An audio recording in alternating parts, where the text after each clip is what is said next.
Welcome to बारात vlog. Welcome और caption वगैरह से तो आपको पता चल ही गया होगा कि आज बारात का इवेंट है और ये इवेंट दिन में होना था क्योंकि भाई बारात जो है ना वो दूसरे शहर से आनी थी और सफर कोई 5 से 6 घंटों का था। खैर सुबह सवेरे उठकर नाश्ता वगैरह किया और हम लोग ना बारात की तैयारियों में मसरूफ हो गए। और जो बारात का इवेंट था ना आज उसकी टाइमिंग्स थी 2 बजे। तो ना हमने सोचा हुआ था कि हम ना पूरी कोशिश करेंगे कि आज ना हम पूरे टाइम पर वेन्यू पहुंच जाएं, क्योंकि कल ना मेहंदी के इवेंट में ऐसे हुआ था कि 7 बजे की टाइमिंग्स थी और हम लोग ना 9 बजे पहुंचे थे। पाकिस्तानी पीपल क्योंकि हम लोग जो है ना कहीं पर भी टाइम पर पहुंच सकते ही नहीं है। हम लोग जितनी भी कोशिश कर लेना हम लोग टाइम पर नहीं जा सकते, भाई सीधी सी बात है। आज मैंने अपने लिए ब्लैक कलर का गाउन निकाल कर इसको स्टीम कर लिया था। इसके साथ में ब्लैक कलर की शॉर्ट शर्ट और ब्लैक कलर का ही शरारा था, साथ में इसके ब्लैक कलर का दुपट्टा था और रेड कलर की बेल्ट थी। पहले ना मैंने अपने लिए कोई और ड्रेस डिसाइड किया था, वो ना ब्लू कलर का शरारा था और साथ में ना उसके ये ब्लू कलर की ना बहुत हैवी सी शर्ट थी। तो जब मैंने ये पहन कर देखी ना तो भाई मुझे तो ऐसे लग रहा था जैसे मेरा सांस ही नहीं आ रहा, इतनी हैवी, बहुत ही इसमें ना मुझे सफोकेशन फील हो रही थी। तो मैंने सोचा कि भाई मुझे ना कुछ ऐसा पहनना चाहिए जो बारात के इवेंट के हिसाब से ना बहुत अच्छा हो, अच्छा भी लगे पहने हुए और मैं ना उसमें बहुत ज्यादा कंफर्टेबल रहूं। क्योंकि मेहंदी के इवेंट पर भी ना हम लोग ज्यादा घूम फिर रहे थे तो मुझे था कि भाई मैंने ना बारात के इवेंट पर भी ज्यादा घूमना फिरना ही है, तो ना मुझे कुछ अच्छा सा पहनना चाहिए जिसमें ना मैं एटलीस्ट कंफर्टेबल बहुत ज्यादा रहूं। तो खैर हम लोग ना तैयारी श्यारी कर ना पूरे 3 बजे वेन्यू पर हम लोग पहुंचे और जब हम लोग यहाँ पर एंटर हुए ना तो हमें यहाँ पर किसी ने बताया कि आज जो है ना लेडीज वो दूसरी साइड पर है, मतलब कल का और आज का जो वेन्यू था ना वो सेम था। तो हमें ना उन्होंने कहा कि लेडीज दूसरी साइड पर हैं और आप ना ये लंबी सी गैलरी से होते हुए ना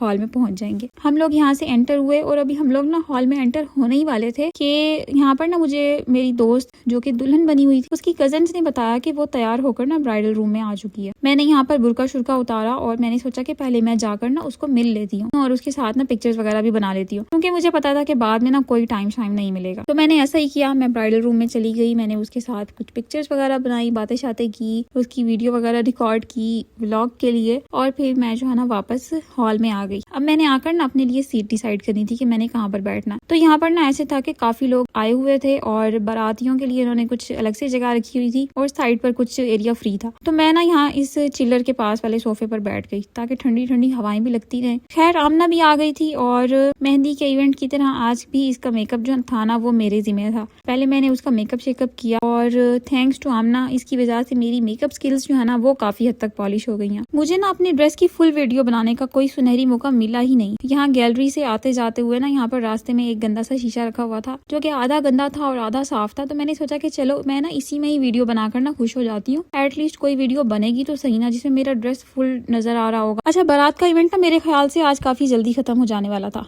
मतलब मैंने ऐसे सोचा हुआ था कि मैं घर आकर ना असर की नमाज पढ़ लूंगी, बारात का इवेंट तो बहुत जल्दी खत्म हो जाएगा, लेकिन मैं बिल्कुल गलत थी। 100% नहीं, मैं 1000% गलत थी। यहाँ तो भाई बिल्कुल ही उल्टा सीन हो गया। टाइम बढ़ता गया, ना तो बारात आने का नाम ले रही थी और ना ही खाना खुलने का नाम ले रहा था। मुझे इतनी शदीद भूख लगी हुई थी क्योंकि मैंने लंच नहीं किया था, मैंने नाश्ता भी कोई इतना खास नहीं किया था क्योंकि मैं इतना अच्छा नाश्ता करने वाली पर्सन हूँ नहीं। तो मुझे इतनी शदीद भूख लग रही थी लेकिन अब मैं कुछ भी नहीं कर सकती थी, मुझे सिर्फ वेट करना था। और फिर हमें पता चला कि भाई बारात आ चुकी है तो हम भी पहुंच गए बारात की एंट्री देखने के लिए। यहाँ पर जो है ना दूल्हे के भाई साहब जो थे वो पैसे उड़ा रहे थे और बच्चे बेचारे भाग भाग कर ना पैसे कैच कर रहे थे। साथ में ड्रोन का शूट भी चल रहा था। बारात की एंट्री हुई, मैंने देखा कि इसमें ना बहुत कम लोग थे। शायद दूसरे शहरों से आने वाली बारातों में कम लोग ही होते होंगे। असल में ना हमारी फैमिली में कभी ऐसे हुआ नहीं है कि इतनी दूर किसी दूसरे शहर में शादी की जाए, इसलिए मुझे इस चीज का ना आइडिया नहीं है। बारात का इस्तकबाल वगैरह हुआ और फिर जो है ना हम लोग वापस आके बैठ गए अपनी जगह पर, थोड़ी सी घूम फिर कर वीडियोस वगैरह बनाई। और रोहान बेचारा जो है ना उसको इतनी शदीद भूख लग रही थी कि वो बार बार पूछ रहा था कि खाली खाना कब मिलेगा, क्योंकि वो काफी लेट उठा था और उस बेचारे ने तो नाश्ता भी नहीं किया था। और मैं उसे डांट रही थी कि आपको किसने कहा था कि आप नाश्ता ना करो। तो भाई खाने का हमने सिर्फ वेट ही करना था और हम कुछ कर नहीं सकते थे क्योंकि मेरे पास कोई स्नैक्स भी नहीं थे कि मैं उसको वो दे देती। खैर इंतजार करते करते ही ना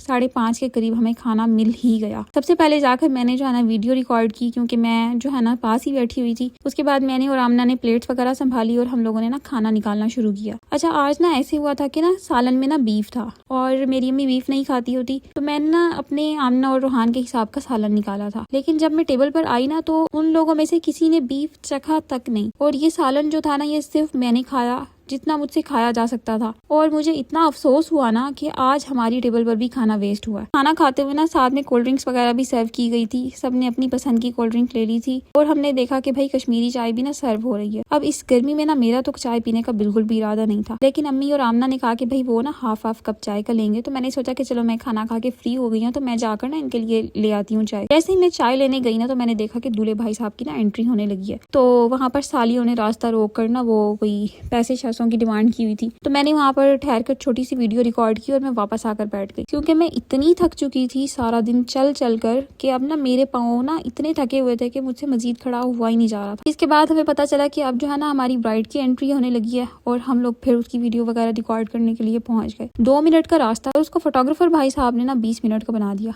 अब एक कदम उठाएं, अब एक कदम रखें, अब ऐसे करें, अब ऐसे करें। और दूल्हे भाई साहब जो इतनी शिद्दत से इंतजार कर रहे थे कि कब मेरी बेगम का हाथ मेरे हाथ में रखा जाएगा, तो वो भी फोटोग्राफर भाई साहब ने ना उससे बड़ा ही इंतजार करवाया। खैर मैंने ये सारा सीन देखा, वीडियो शीडियो रिकॉर्ड की। जब दुल्हन स्टेज पर पहुंच गई, दूल्हे साहब ने उसका घूंघट वगैरह हटा लिया, वो बैठ गए। तो ये सब देखकर ना मैं वापस आकर अपनी सीट पर बैठ गई, क्योंकि ना भाई फिर से शदीद पाँव में दर्द हो रहा था। जैसे ही मैं सीट पर आकर बैठी ना तो इन्होंने लाइट्स बंद कर दी। इन्होंने एसी पहले स्लो किए थे और अब इन्होंने एसी बंद कर दिया, बिल्कुल बंद। और इतनी शदीद गर्मी होने लग गई ना। और वहाँ पर फोटोग्राफर की कोई लाइट शाइट चल रही थी और ना वो अपना काम कर रहा था, कोई रस्में वगैरह चल रही थी। अब मैंने भाई को फोन कर दिया कि हमें ना लेने के लिए आ जाओ, क्योंकि मैं रुखसती के लिए नहीं रुक सकती थी। ये ना बहुत इमोशनल सीन हो जाता था, मुझसे ना देखा नहीं जाता। और वैसे भी हमारी जो दुल्हन है ना वो इकलौती है, उनकी कोई बहन या भाई नहीं था, तो उसकी रुखसती पर ना डबल इमोशनल सीन होने वाला था। तो मैंने सोचा कि बिल्कुल भी रिस्क नहीं लेने का और टाइम से ही ना यहाँ से निकल लो। सारे फर्श पर कोल्ड ड्रिंक्स, पानी, चाय, पता नहीं क्या क्या गिरा हुआ था कि मैंने जो शरारा पहना हुआ था वो सारा गंदा हो गया और मेरे तकरीबन सारे कपड़े ही गंदे हो गए थे।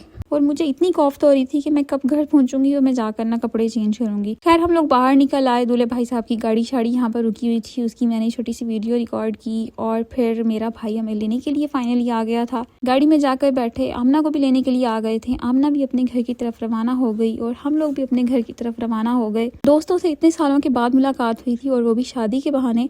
और अब पता नहीं कि उनसे दूसरी मुलाकात कब होगी या शायद कभी होगी ही नहीं। तो खैर अब इस शादी के बाद ना मुझे अगली शादियों की तैयारियां करनी थी और भाई मेरा तो दिमाग ना फुल घुमा हुआ था। अच्छा जी, बाकी की शादियों की और बाकी के इवेंट्स की जो तैयारियां होंगी वो सारी बातें मैं आपसे शेयर करूंगी अगली वीडियो में। तब तक के लिए अल्लाह हाफिज।